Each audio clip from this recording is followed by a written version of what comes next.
Lam Neihilin, O Jehovah, Hiche leiset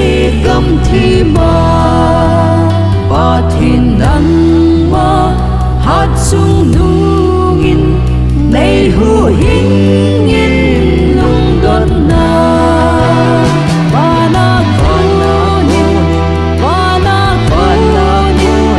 Hinna chun neivah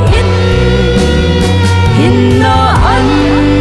chun neivah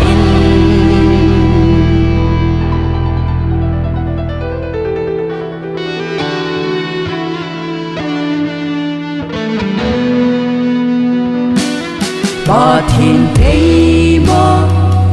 honpeh Hinna tuinah kemlou lhagao chun puile'n masang sanga hen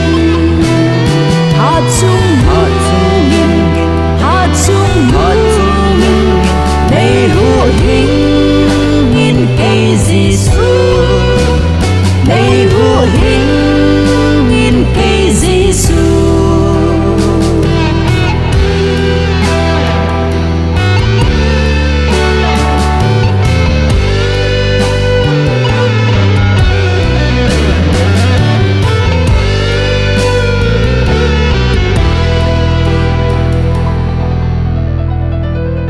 Jordan lui ka keia